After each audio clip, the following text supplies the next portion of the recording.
Yeah, I know I said that this would be the last video before, but it got a little bit long, so I broke it up into two.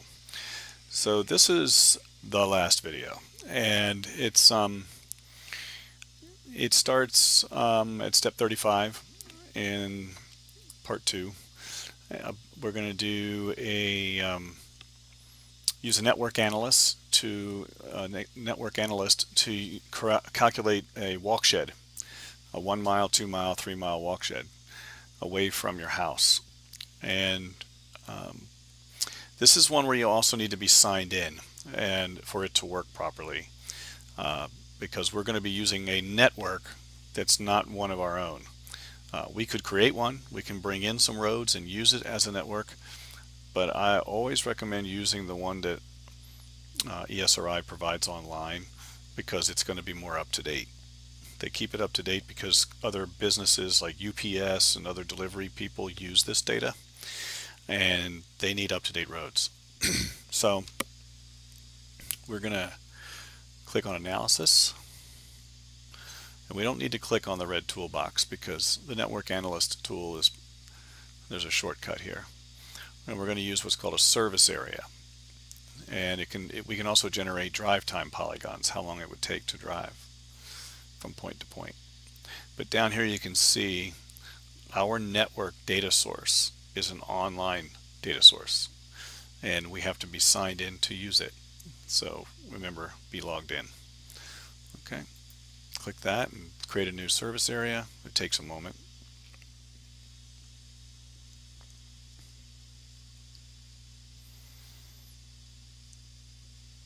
And there it is. It's all of this. We won't get into all of these things right now, but you can do some fun stuff with this. Create barriers, polygon barriers. Let's say there was a big oil spill or maybe a gas leak, and you wanted to make people drive around it. You can put these barriers in of different types, and it will route people around those problems. And that's something you can't do in Google Earth or in Google Maps. This is very powerful in what you can control. Police and the fire department use it a lot. Okay, so we've got the address, or I'm sorry, we have the service area created. The network analyst service area has been created, but we still have to tweak it. So we're going to click on service area, and one of the first things we have to do is check the mode. And we're not doing drive time. We're going to do a walking distance. And you can see here it defaults to 1, 2, and 5. And we're going to change that to 1, 2, and 3. Make that a 3. Now I know it says we're supposed to do this in miles, and I may have missed a step here, but I'm not going to worry about it. I may have had to make some other changes elsewhere to change those units, but we're going to go 1, 2, and 3 here for the travel settings. And let's see. Overlap is supposed to be dissolve.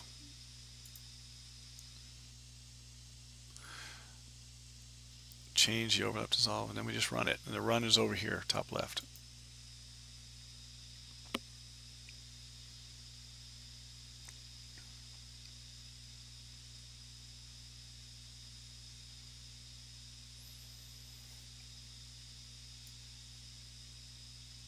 Oops, I made a mistake, but it's a good mistake. I forgot to bring in my facilities. Okay, now the facility is your house. Okay, or it could be an office or something like a distribution center, and this thing needs to have that location in order to run a distance away from it. So you see it here and you think you're done, but you're not. I forgot to click on import facilities, and so service area 2 facilities, we're going to input, I'm going to use South Lakes High School geocoded because that's what I used, and everything else is fine. oh, here's where we go. I can change this to miles right here. So there's where you do it. Change it to miles there. And I don't really like that tolerance of 5,000 miles. That's a lot. We can just do, I'm just going to put in like 5 miles. And run it.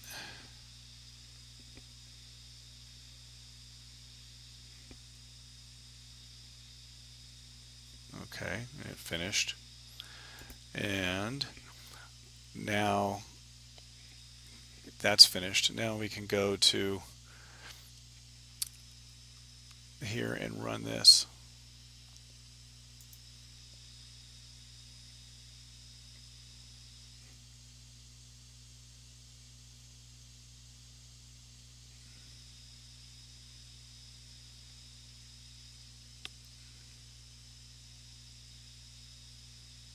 Okay, and there it is.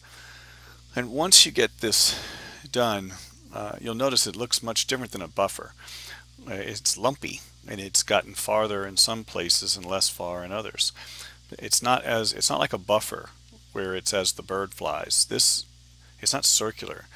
This is based on roads and pathways, and it probably involves trails. Since this is a walking distance, the software will include roads and trails, any other thing like that that's and sidewalks that are built into that network that we're using to create this. Okay, so once you've created this, you can then right click on this polygons with your cutoffs, right click on that, and go to data, export the features, these polygons, and what are we supposed to call this? We're going to right click on the polygon and call it walk 3 mile. I always just do it like this. It's going into my GDB here, my crime GDB, and I'm going to call it walk underscore 3 miles, and then save it, run it, and it's going to add this polygon feature to the map. And now I don't need service area 2 anymore. Okay, and I still have, this is my walk 3 miles area. Okay, but you'll notice that I have breakouts. If I choose, oops, if I choose the select button here, if I click in the middle, I get the 1 mile. If I click one more, I get the 2 mile. That's just 2 miles. And then if I click out here, that's the 3 mile. 2 miles to 3 miles. But I just lost my 1 mile. So if I want to select all of them at the same time, I click the first one and hold down the Shift key. Get the next one. I get the next one. I get them all highlighted. Okay. Or to do the 3 mile, I probably only need the last one. But I don't trust it, because see, it's just showing what's between 2 miles and 3 miles. Okay, so it's better to get the inside, the second one, and the third. Okay, and you'll see why I did that in a minute. Okay, so we removed the service area, and I've selected all aspects, all of the distances 1, 2, and 3. And we're going to select dangerous crime that are within a 3 mile walk zone, the walk distance. So I go back to map, click on select by location, and choose dangerous crime that are completely within.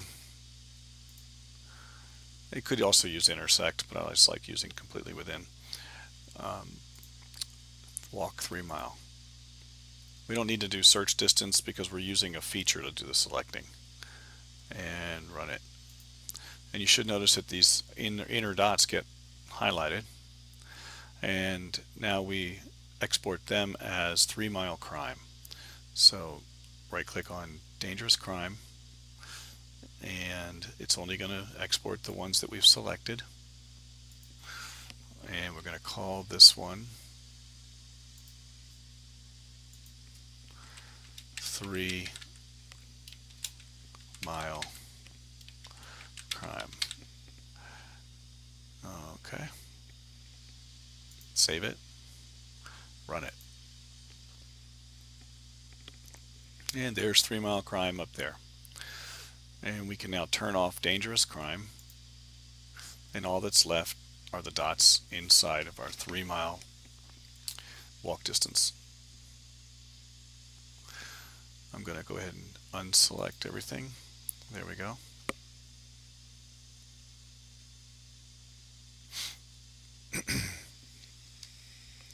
Okay, so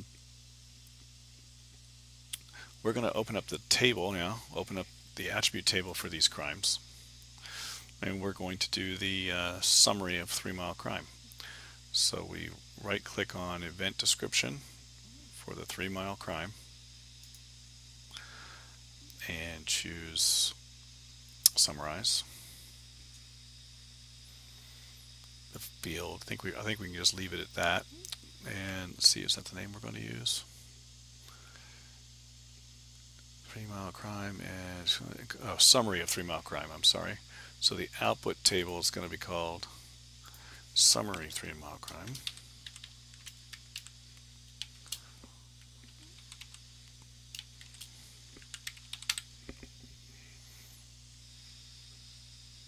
Oops. Summary of crime 3 Mile.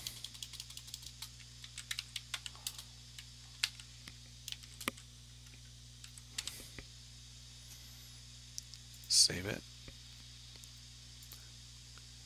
Make sure the field is event description,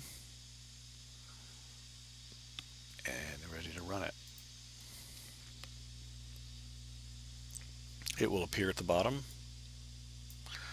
Right click, create, oops, not create chart.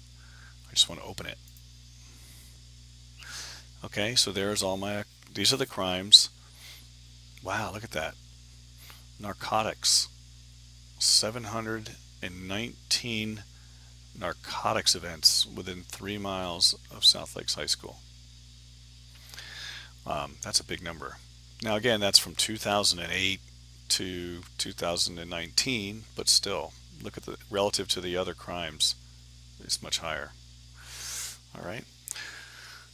Now let's see what it does now. Okay. And we can calculate the percentages of these. We've done this before, so I'm not going to do that part again. You know how to add a field and calculate a percent. You do it the same way you did the other. You'll need to know your total number of crimes within 3 miles. It's 815 for me. It won't be the same for you because you're doing it around your house, but 815 crimes for South Lakes is the total crimes for my 3 Mile Crime. And I'm going to use that total number of crimes in my calculation when I create the percent field and fill that column in. Okay, refer to a previous video if you don't remember how to do that. Okay, and that takes us to the end of the map making for all of the rest of part 2, and the rest of it's you answering questions and putting in screen captures. Okay, so there we go, we're done.